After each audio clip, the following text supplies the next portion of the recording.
Morning. Raining gently on the mountaintop. The Prime Minister gave a speech of condolence in the Parliament yesterday following the events at Bondi Beach.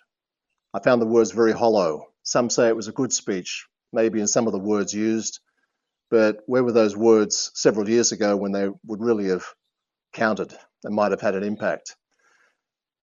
I was thinking last night of how some of the great Labor leaders of yesteryear might have handled the events of the last few years. In fact, everything that happened after the Hamas attack in Israel.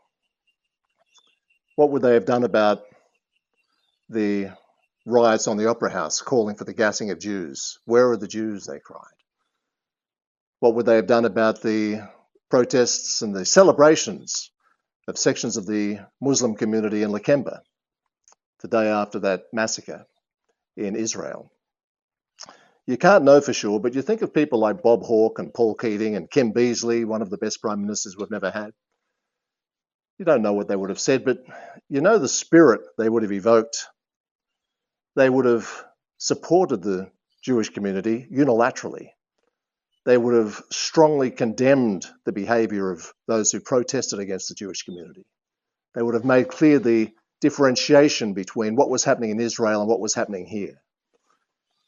They would have explained some of the politics. They would not have tolerated some of the simplistic chanting as these clowns walked across bridges. They would have protected the Jewish community from the graffitiists on their homes and cars and businesses. That's some of what they would have done. In other words, those things that this bunch haven't done. The Prime Minister said yesterday that we need to channel our anger into meaningful action. Well, again, that's a good sentence. But if it's okay with the PM, for now anyway, until he does something genuine, I'll just channel all my anger into him and his ministry, who have been so tragically lacking over the last couple of years.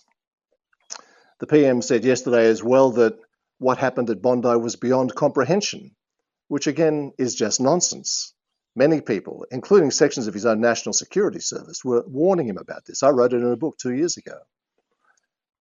A lot of people were warning of these dangers. But the Prime Minister and his team did nothing. The Prime Minister said yesterday that responsibility for eradicating anti-Semitism rests with him. Damn right, PM. And so far you've done precious little about it.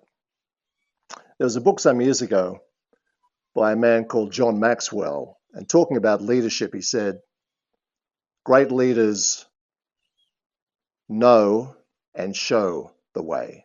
They know and show the way.